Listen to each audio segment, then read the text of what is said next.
So this morning I was going to talk about what has been considered for a long time to be the fundamental koan, one to launch one on a study of the koans. I mentioned, I think, in my email on Monday that in the system of koan studies that was established by Hakuin in the early part of the 18th century, he had established Mu as one of the introductory koans. But that certainly didn't just begin with Hakuin. He was kind of bringing old traditions back to life, you might say. But the koan Mu, just to give you a little historical setting before we get into the koan itself, which is the main point of this talk. Mu appears in one of the two most used collections of koans, the Mumankan, which is in English typically translated as the Gateless Gate, or sometimes the Gateless Barrier. And the other collection being the Hakuin Roku, which is translated as the Blue Cliff Record. So the Mumankan consists of 49 koans, and the Blue Cliff Record consists of 100. And of those 49 koans in the Mumankan, Mu is the first koan. And it could just be happenstance, but probably not, given the fact that Muman, and yes, part of his name is Mu, his dates, he's roughly a contemporary of Dogen on the timeline. His dates are 1183 to 1260. So Dogen was born 17 years later and died 10 years earlier. And Muman, who is the compiler of the Mumankan, his first koan that he spent 6 years working on was Mu. So this is how he came by his Dharma name of Muman, kind of, which is where the Mumankan, the name given to his collection of koans, Muman, is no gate, gateless. The Gateless Gate, the kan at the end also signifies gate, but with the implication of gate as a barrier rather than just a gateway for passing back and forth. So Mumankan is gateless barrier. And I go through this because I think this could be helpful in terms of setting our mind in a helpful place as we approach the koan Mu. That the barrier that we think is there, in fact, is not. So through awakening, barriers suddenly fall away. And we realize the basic teaching of Suzuki about, everybody and each and everything is perfect and complete just as it is. But in order to see that, we have a few barriers that need to drop off. Because we have a lot of gates that are preventing us from seeing that with our judgmental mind. So we recognize all these things that need to be fixed.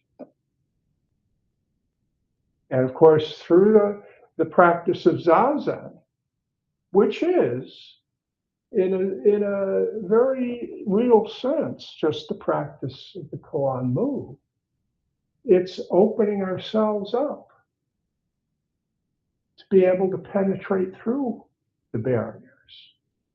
This is what opening the hand of thought is all about.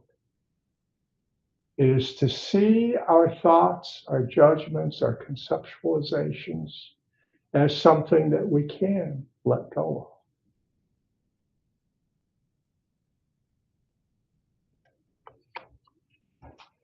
And koans, of course, I think probably a subliminal reason for me choosing at this time to do this is the fact that next month, at the end of the month, I'll be leading a retreat at the Center of Solitude in New York that will be dealing with koans and poetry. Both of these constituting important teaching tools within Zen. And as has been said about koans, and I think this is also true of the use of poetry, koans offer the possibility that you could free the mind in one jump. By freeing the mind, I mean getting through, going beyond the barriers. The barriers, the gates, prevent us from being free, which is our natural state. So the good news is we go through life seeing these barriers as being external, just part of our condition, and there's just not much we can do about it. And this practice, whether it be koan study or zazen, or better yet, a combination of those two, it's to help us see the root source of the barriers and the fact that we can let those go. We can be free of them, of our own practice, as a result of our own practice.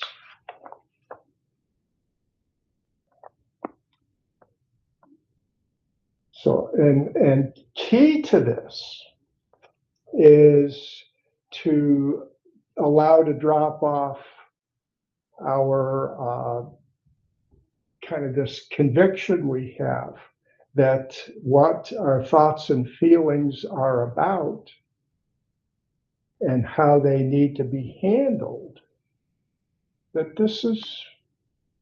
these are things that we really are settled on, that we already, it's kind of deeply ingrained in us about our way to manage these things.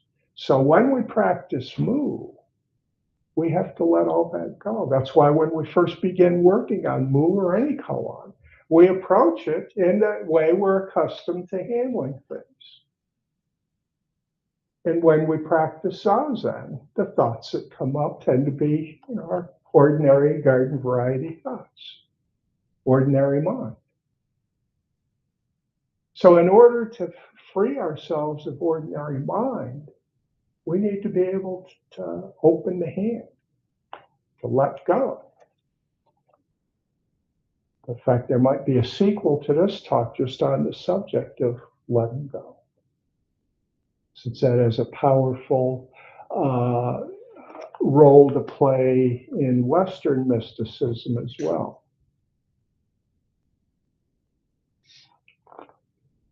So koans, just to set the groundwork here so we can appreciate the Mu koan a little more deeply. Koans are a direct pointing to reality, an invitation for us to taste water and to know for ourselves whether it is cool or warm.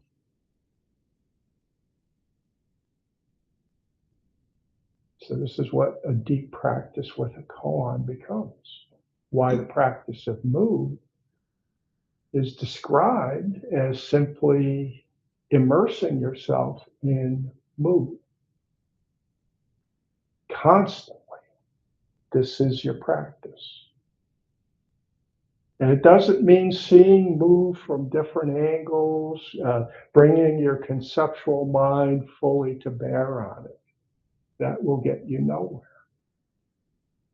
In order to penetrate Mu, you have to, as they say, you have to be Mu. And Mu, of course, should injected this a little bit earlier, perhaps. Mu simply means no or not having. And that's kind of an important inflection on the negativity, not having.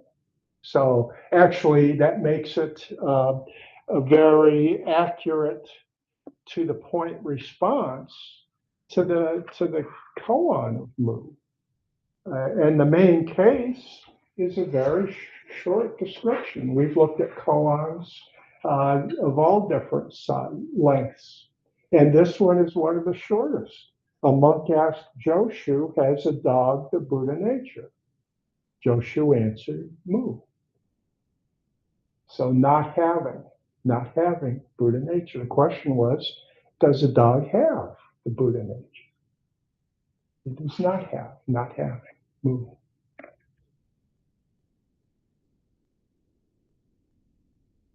So, and of course, the core teaching, and this also is relevant to Muman, who worked with this koan for 6 years and included as the first case in his koan collection under the title Mumankan. The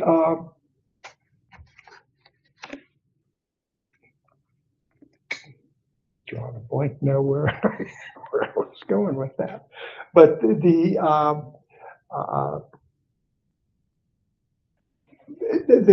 core teaching that's being kind of drawn from in terms of this question is the Dharma teaching that all beings have Buddha nature.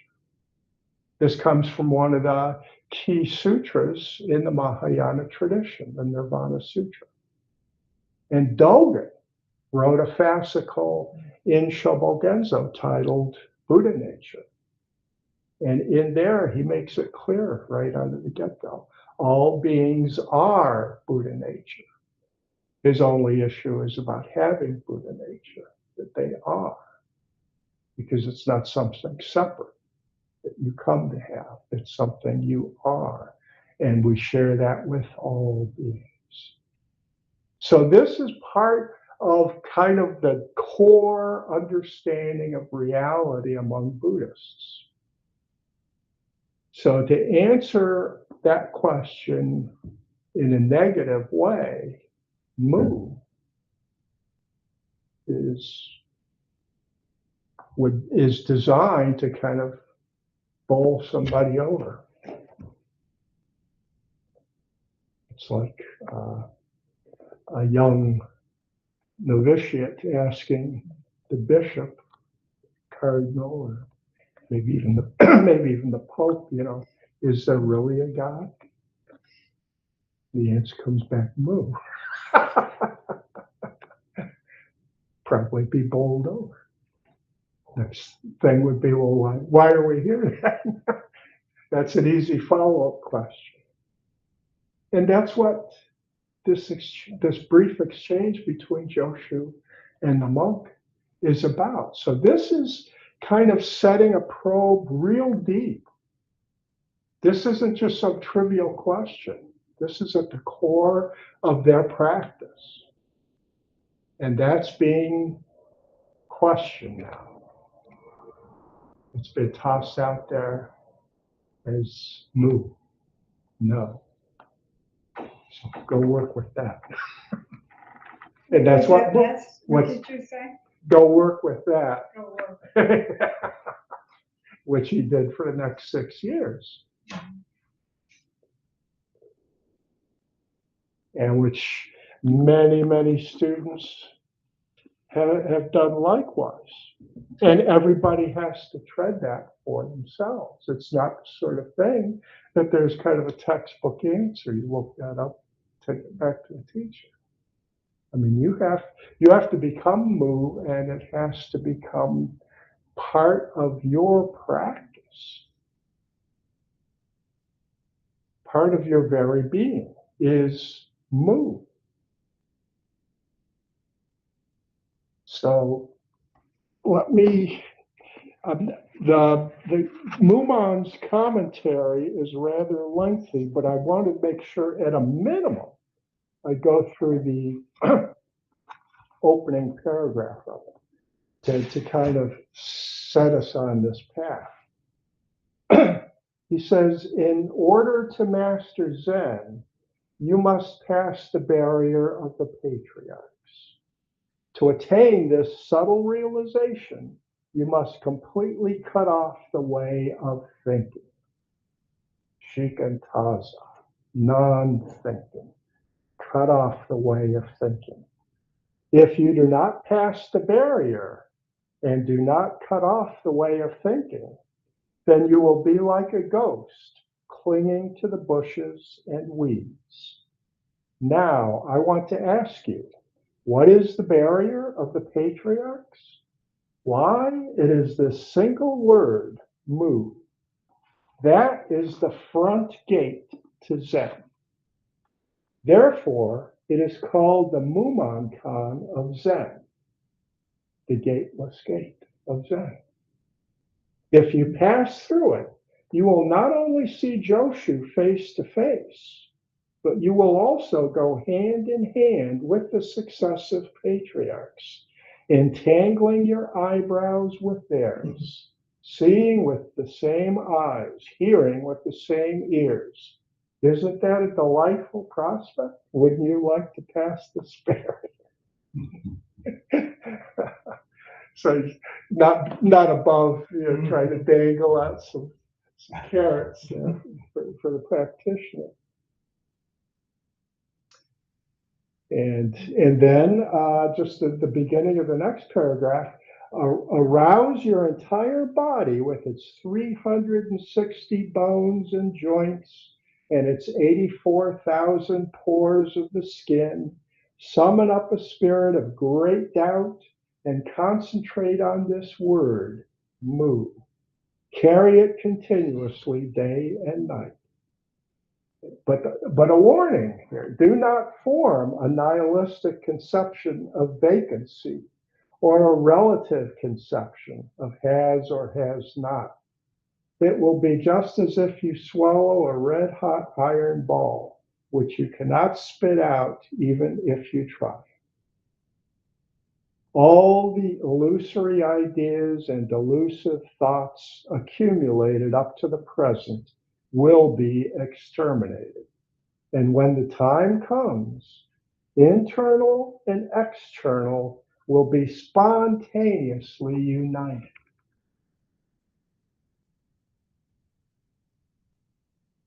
So that's kind of the heart of the commentary.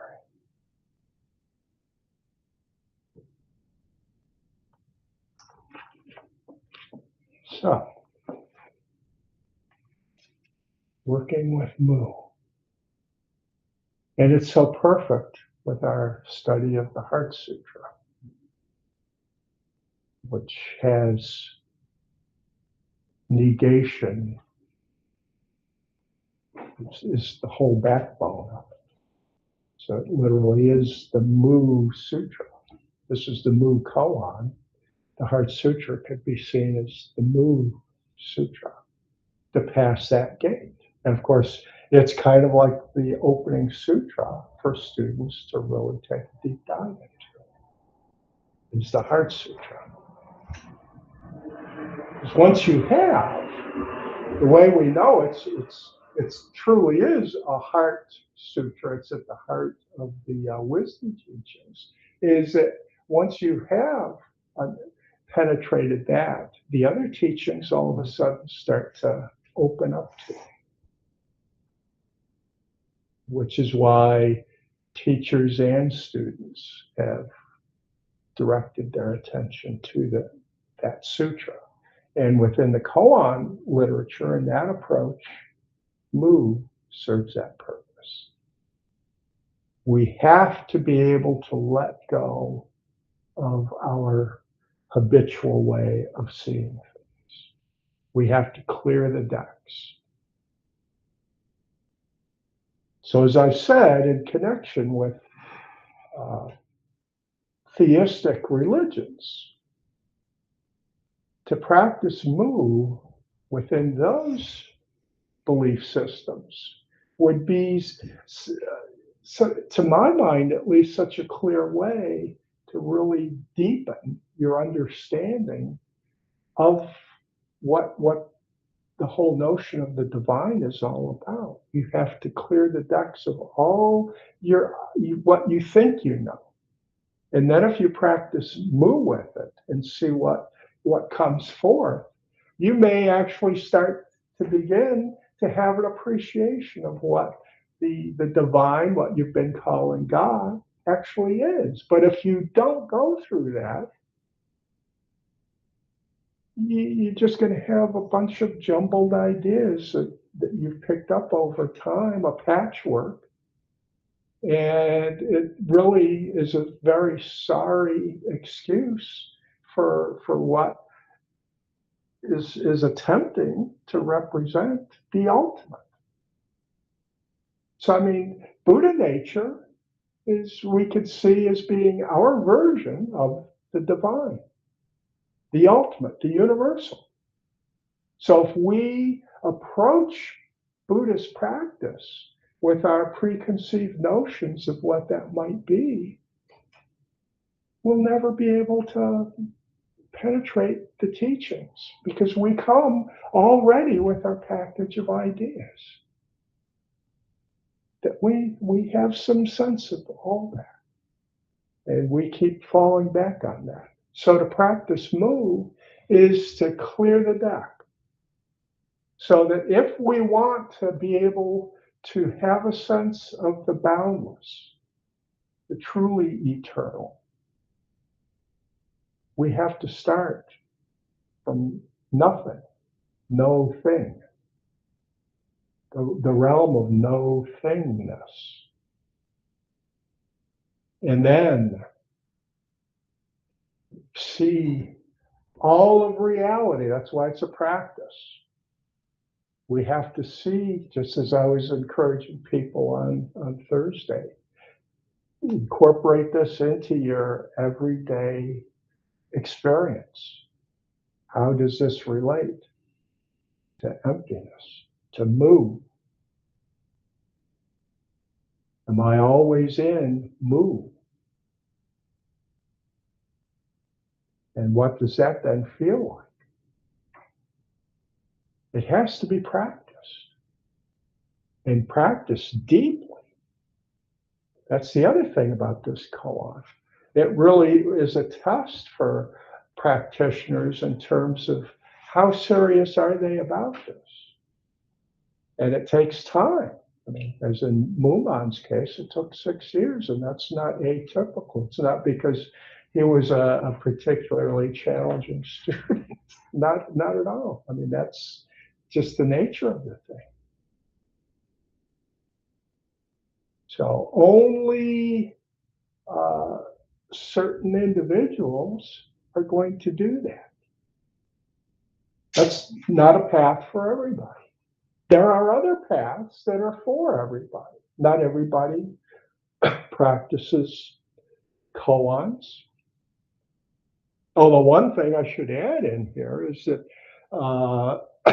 that's probably the most distinctive, if we want to leave the world of the ultimate and come back into the conventional world of this and that. Koans would be maybe the most distinctive aspect of Zen practice.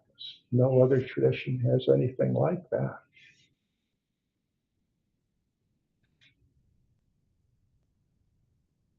And they've always fascinated me and a lot of other people because of how skillfully you can suddenly take language and craft it in such a way as to allow you to cut through it. It's incredible.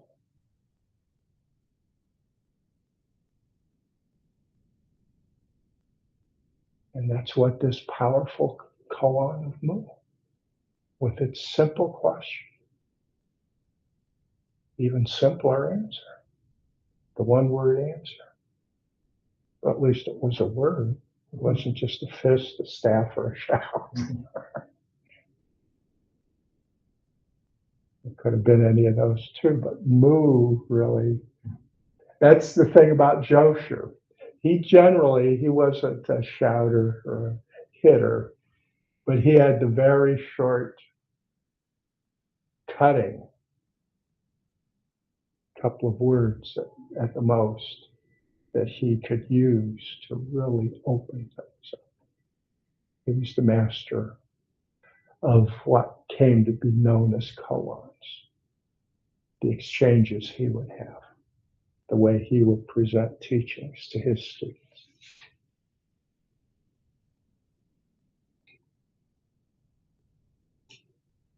So, I think it's probably, although, let me make sure, I thought there was maybe one or two other points I wanted to make sure I got through.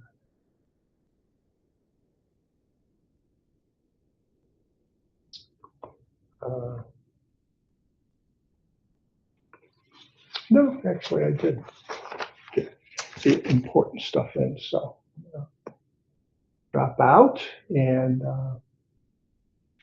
invite any questions, thoughts you might have. John?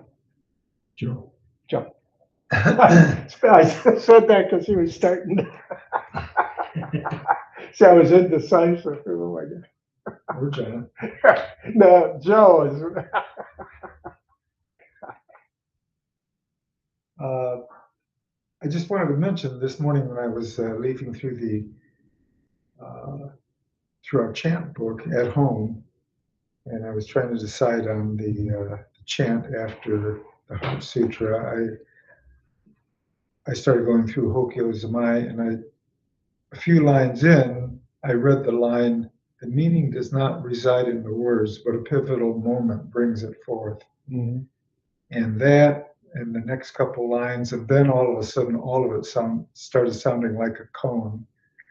But that particular line was meaningful when thinking about the koan move. Yeah, yeah, yeah, yeah.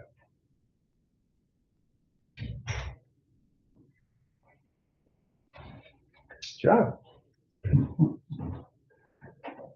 So how do you do this?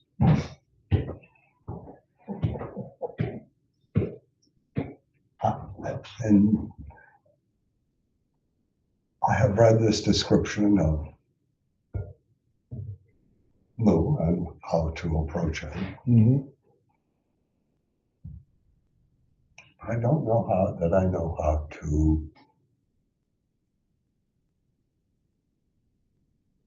go beyond all of the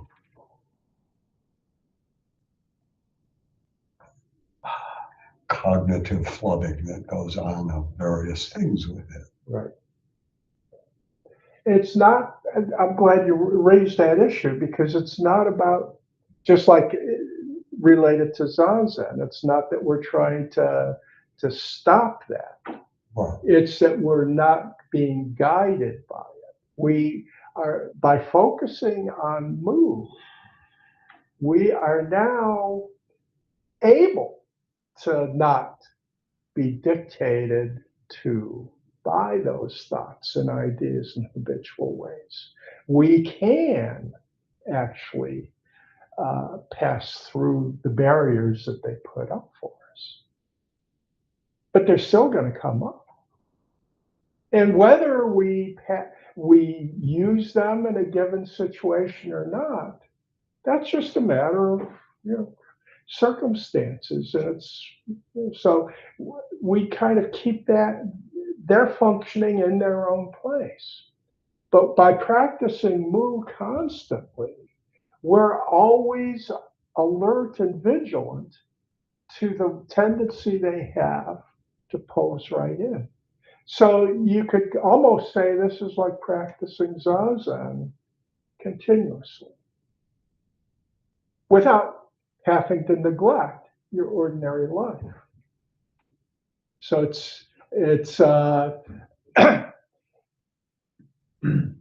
it's a much more challenging practice, obviously, than just Zazen, where we just sit down and focus on just facing the wall. Now we have to face our life. It's what we call taking our practice off the cushion. And that's what we're doing. If we're practicing a koan, we're taking it into our life, but allowing that koan to actually be ever present for us.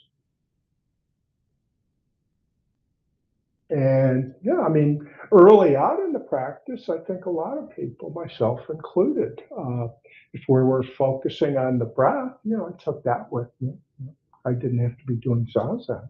So it's kind of the same basic principle. Rather than putting my focus on my breath, I keep bringing my focus back to Mu. Mu becomes my anchor. What my breath and beginning practice used to be, now that can become Mu. And seeing Mu everywhere. Just like we let the breath just become the universe. Everything is the breath. And we can let that rolled out be played by Mu. That all these things that I know what they are, it's no cushion, no talk.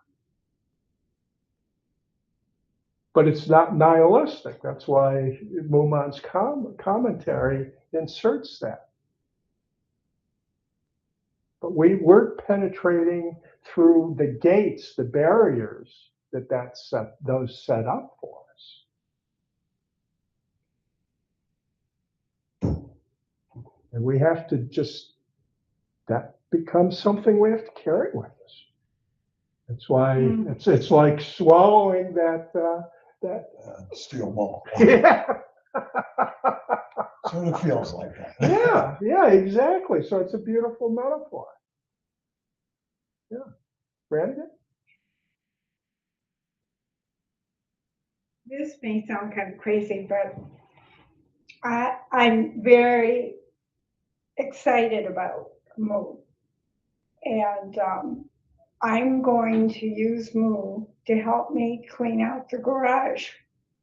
And I started yesterday, and I took this bag that had brass coat racks and brass hinges that I have carried around for 30 years. Yeah.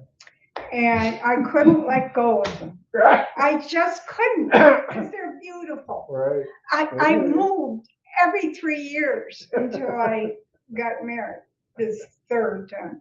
And so I looked at them yesterday, and I remembered also my little sign on my refrigerator, let go or be dragged. And that's dragging me down, everything in my garage. And so it's Mu. It's going to Goodwill. This is a gift from Mu. And I have to say, I keep being drawn back into the day-to-day reality, because I'm like, oh my God, you're 80, you're going to die any day, and then I have to. Somebody else is going to have to clean this crap out. And then I'm not practicing Mu. So. No, thank you. This is very helpful. Good. I mean, not just in cleaning my garage. You know what I mean. Oh, absolutely. Because I mean, the same thing, talking about our mortality, I mean, the same thing applies to ourselves. We might think that, well, if I have Buddha nature, that's kind of like a gateway to a soul or something. I do have some substantial being here. That's Buddha nature. But no, that's actually, we're completely just latching onto the escape route that leads to the absolute and fixating on that. And that's not a very helpful path to take, as opposed to this. The practice of Mu leads us to be able to penetrate the barriers of birth and death, and to see that, I have no permanent existence that even transcends any period of time at all. There is no being, it's just a process. And I think I have a fair picture of that process, and it certainly doesn't include any sense of permanence. I know where the end leads to, and it's a more radical transformation of this idea I have of what I am. That ultimately, that's going to undergo a very radical change. But that's kind of the impact that the practice of Mu can have on the great matter of birth and death. The last of the 12-fold chain of dependent co-arising, that final link. So Mu goes right to the big one, right through it. No birth, no death. But also no extinction of them, as the Heart Sutra puts it, because it's not nihilistic. Because we come back to the conventional realm, sure, it's birth and death. But the old Buddhist question about, well, but who dies? So if there's nobody to die, then what sense is there in even speaking of death? So this is bringing Mu to bear on maybe the biggest conventional issue that confronts us in life. Joe? First, thank you, because I'm just getting into cleaning my garage. And I do have 2 big wooden boxes full of brass things. So I'll follow your suit.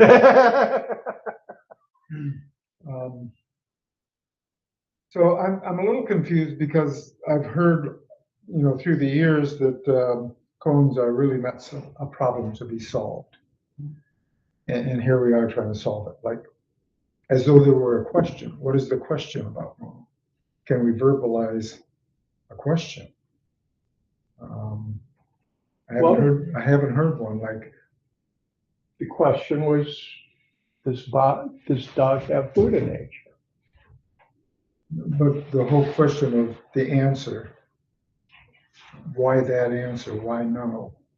I guess that's the question. Well, let me complicate matters even more, because I'm going back to the meaning does not reside in the words. Yeah. And then the emptiness of all things. Yeah. And if this answer was really empty of meaning, then we can just let go of all of it and just not fight it. Well, but these are just questions to lead us to deeper understanding. Dogen's collection of koans, he includes this question of a dog and Buddha nature. This is Joshu's dog. A monastic asked Joshu, does a dog have Buddha nature? Joshu said, yes. The monastic said, if so, how does it get into its skin bag? See, there's questions, about, well, how do you take this thing, Buddha nature, and put it into the skin bag? Kind of like for Christians, the notion of a soul. At what point does that appear? Is that in the zygote? And then if you want to set that aside, that's a pretty key issue, but in the theory of evolution, now we know how species evolve. So at what point in evolution did the soul first appear? So it's kind of this question goes back to Dogen. It's still with people that have a sense of something. But where I was going to with this is that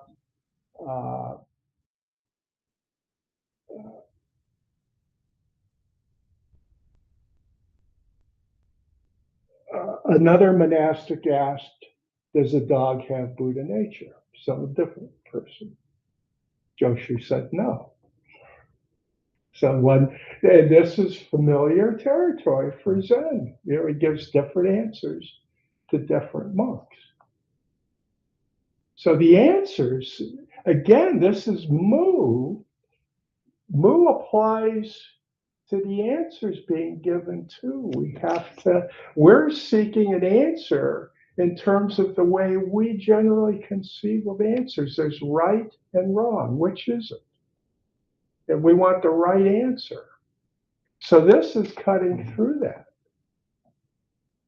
Saying, look at each side. Look at Mu for the one monk, and the other monk, look at yes. The thing that's important is that it always comes to the practice. How do we perceive things, and where are we getting caught? And we get caught in Mu, we get caught in yes. Which is why both of those koans can do really important work in terms of our spiritual journey.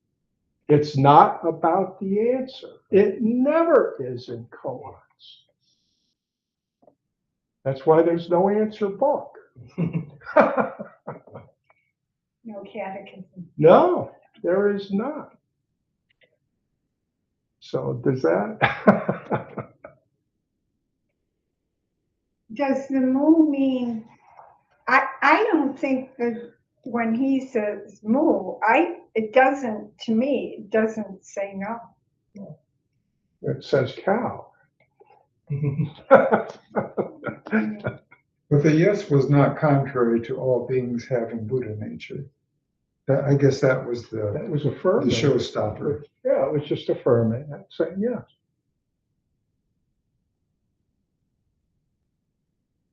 So depending on who the student was, the answer would be directed towards that student and how they could best utilize that in their practice. So that might be a student who's been deeply immersed in the Prajnaparamita literature, and they actually need to be brought back into the conventional world. Maybe they're tending towards the nihilistic. So for such a student, yes would be a really skillful response. And let them wrestle with that. They've just spent the last 6 years working on Mu, and now bring them back. So that, and of course, even without having the koan of yes, that's like I said in the beginning. There's that core teaching in Buddhism. All beings have Buddha nature. So you start from that. And we have to not get caught in the teachings either. They are just a skillful means. We can get trapped in those things. So Dogen and Joshu were contemporaries? Yeah. So they were talking back then. Well, but Joshu was in China, and I don't think when Dogen was in China, he wasn't in the same part of China that Joshu is in. I don't believe so. So they never would have even had an opportunity, and it was only 4 years that they were in the same country. So it was purely coincidental that they both approached the same question but in different Oh, ways. yeah, I mean, but because Mu had been floating around, Andy Ferguson, the scholar that I bring his book in occasionally, Zen's Chinese Heritage, his based on his research, he thinks that koan goes back to maybe the early 700s. Mhm. So it had been around for half a millennium when Dogen and Joshu were. I forget what the animal is. Is it a monkey on one continent is washing his hands, and then it happens on another continent about the same time? It's sort of like that. You know what I'm talking about? No. Oh, you know what I mean.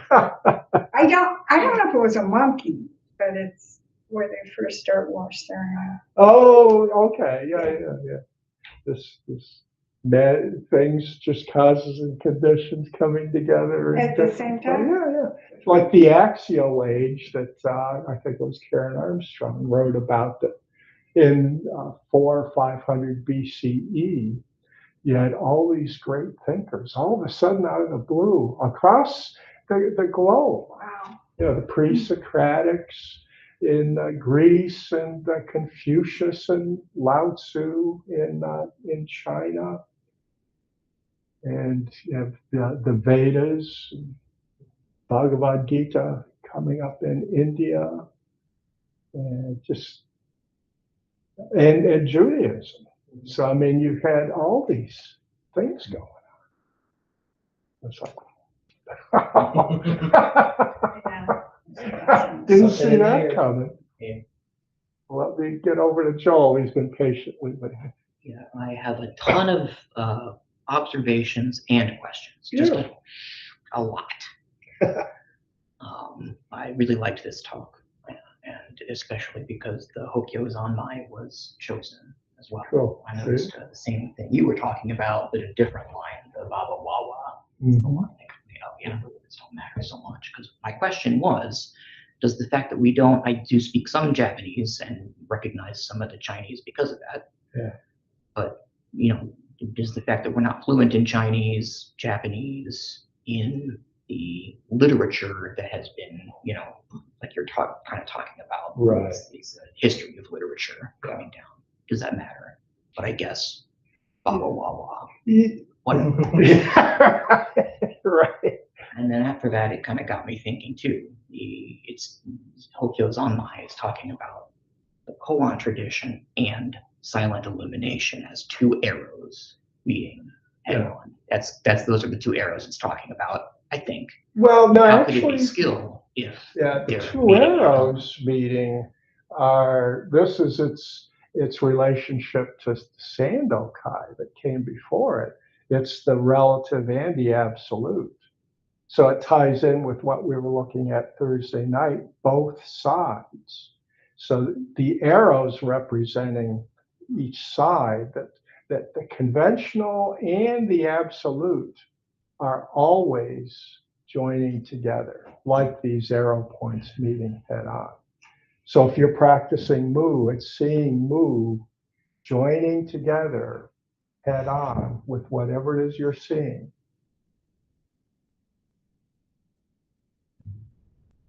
So that's that imagery, what that's about. Yeah. One of the more pedantic things that I thought I had a lot of pedantic thoughts about, like the language and linguistics part of Oh, Mu. sure. But like one of the things about Mu is that it can be used. It's mostly used as a prefix that means like un or non, or the utterance a, like amoral, or it's also like translates to the suffix of less, like not having, not being, not doing. But I thought of in modern American English, we hyphenate words and put the word free at the end. And it still means the same thing. It means free. Well, that's fun. Yeah. Free of whatever the word was. That's kind of a contemporary continental philosophy movement. Taking liberty with these neologisms and just create a bunch of new words, which I've always gotten a kick out of. And the other thing was I had kind of a, I don't know, I had a funny question, which was, whether yes or no is the answer and makes it a koan is which one is the introductory koan? In Dogen's Depends case, on the student. but then you explained pretty proficiently that, yeah, it depends on where they already are. But for most students, if they really are beginning, Mu Prajnaparamita tends to be, I think, the most useful koan. But then the yes koan, or any of the variations of those koans that are designed to bring you back into the real world, the conventional world. So as to be able to, as we were saying Thursday, to be able to practice compassion rather than just being lost in that nihilistic realm of Mu. We have to be brought back. But we have to pass through Mu in order to have that spiritual maturity. As far as bringing it back off the cushion, that's sort of been my practice recently. I'm too busy working. I have to work.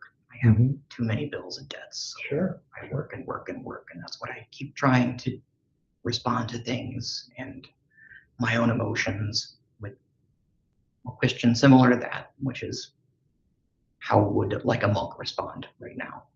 How would I not get caught up in depression and rude responses to people when people are rude to me at work, my job? They're caught up in the same things I'm caught up in and don't get dragged. Right. I'll remember that one. I hadn't heard that before. Let go or get dragged. Yeah. Thank you. Yeah. All right, let's go ahead and chant out. May our intention equally penetrate every being and place with the true merit of Buddha's way. Beings are numberless, I vow to save them. Delusions are inexhaustible, I vow to end them. Dharma gates are boundless, I vow to enter them. Buddha's way is unsurpassable, I vow to become it. I have a different thought about the garage.